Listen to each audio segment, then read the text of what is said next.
दुनिया को लग रहा था कि 8 अप्रैल की रात में एक पूरा देश खत्म हो सकता है, लेकिन हुआ नहीं भैया। क्योंकि जो धमकी देने वाला था उसको पूरी दुनिया जानती है कि वो सिर्फ धमकी देता है। उस दिन भी एक नई धमकी दी और पटाखा फुस। मैं बात कर रहा हूं डोनाल्ड ट्रंप की, जो ईरान के लिए कह रहे थे कि आज रात एक पूरी सभ्यता मिट जाएगी। लेकिन आप ही बताओ, क्या किसी के कहने से सभ्यताएं मिटती?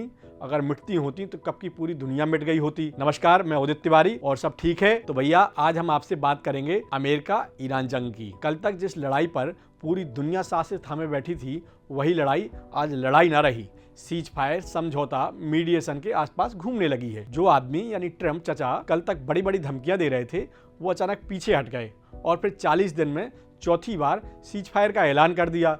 हाँ भैया, हॉर्मुज़ खोलने के लिए ट्रंप कभी 48 घंटे की डेडलाइन देते हैं, कभी 5 दिन का समय देते हैं और कभी 10 दिन की नई डेडलाइन तय कर देते हैं। अब कह रहे हैं कि पाकिस्तान के कहने पर हमने 2 हफ्ते का सीज फायर कर दिया।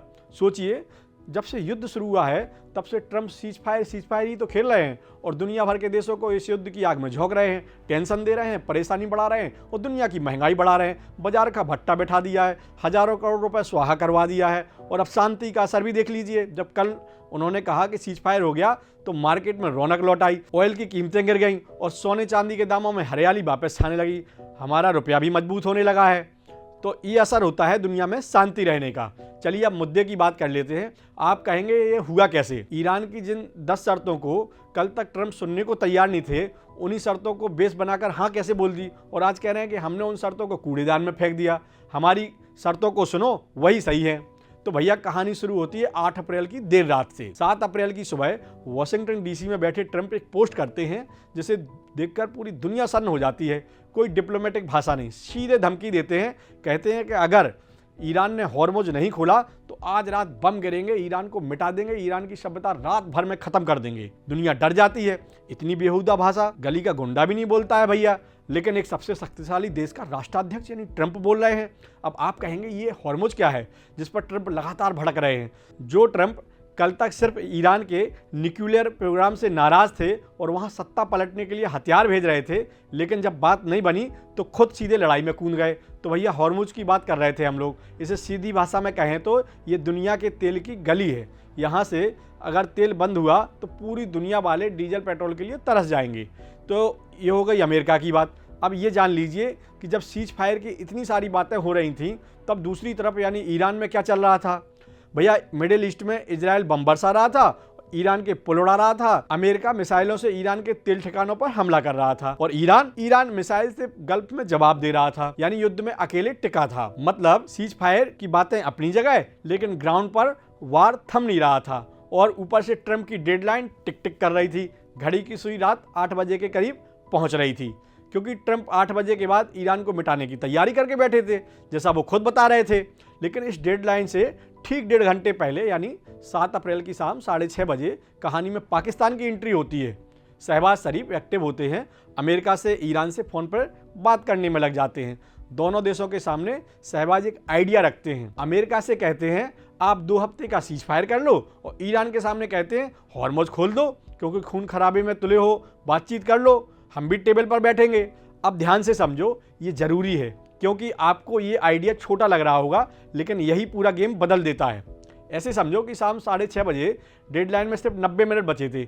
अमेरिका से B-52 बम्बर उड़ चुका था ईरान के लिए, विजुअल आने लगे थे। अमेरिकी नौसेना फायरिंग ड्रिल कर रही थी सीधे अटैक के लिए। हमला ऑलमोस्ट तय था। दूसरी तरफ ईरान में लोग पावर प्लांट के बाहर ह्यूमन चैन बनाकर खड़े थे, एक दूसरे का हौसला बढ़ा रहे थे। लोग खुद की जान जोखिम में डालकर अपने एनर्जी प्लांट बचा रहे थे ताकि बम ना गिरे। और फिर शाम 6:32 बजे ट्रंप एक पोस्ट करते हैं, ठीक है पाकिस्तान की बात मानते हैं, 2 हफ्ते का सीज फायर कर दिया है। अब असली सवाल ये है कि ट्रंप झुके क्यों? देखो भैया, कहानी सिर्फ बाहर की नहीं है, अंदर की भी है। अमेरिका में खुद ट्रंप के खिलाफ माहौल बन रहा था। डेमोक्रेट तो विरोध कर ही रहे थे, उनकी अपनी पार्टी के लोग रिपब्लिकन भी सवाल उठा रहे थे। तो 6 महीने बाद मिड टर्म इलेक्शन है, पूरा माहौल ट्रंप के खिलाफ चल रहा है। अगर ट्रंप चचा मिड टर्म इलेक्शन हारते हैं तो बिना कुर्सी के क्या कर लेंगे, कौन पूछेगा उनको? और ऊपर से इतना खर्चा, सिर्फ कुछ हफ्तों में अमेरिका के 30-40 बिलियन डॉलर इस युद्ध में उड़ गए। लोग पूछने लगे कि ट्रंप सर, आपके पास हेल्थ केयर के लिए पैसा नहीं है और युद्ध के लिए पैसे कहां से उड़ा रहे हो? तो भैया ये तो हो गई अमेरिका की बात। अब दूसरा बड़ा फैक्टर ईरान भी है। क्योंकि 40 दिन में कभी ईरान झुका ही नहीं। आज भी वो यही कह रहा है कि हम तैयार हैं, कर लो हमला, क्या कर सकते हो हमला, क्या उखाड़ सकते हो हमारा। इतनी बमबारी के बाद भी ईरान कह रहा है डील करनी है तो हमारी शर्तों पर करो। अब भैया शनिवार को इस्लामाबाद में जिन 10 पॉइंट पर बात होनी है, जिस 10 पॉइंट पर सहमति बननी है, वो 10 पॉइंट ईरान के हैं। आज अमेरिका भी अपना प्रपोजल देने लगा है। ईरान कह रहा है अमेरिका से कि हमारे ऊपर जो सारे प्रतिबंध लगे हैं वो हटाओ, हॉर्मुज पर हमारा ही कंट्रोल रहेगा, मिडिल ईस्ट से अमेरिका अपनी सेना हटाए, हमारे न्यूक्लियर प्रोग्राम को मान्यता दो, विरोध मत करो, हमारे जो पैसे फंसे हैं उसे वापस करो, और युद्ध में जो हमारा नुकसान हुआ है उसका मुआवजा भी दो, अमेरिका वाले भरो मुआवजा।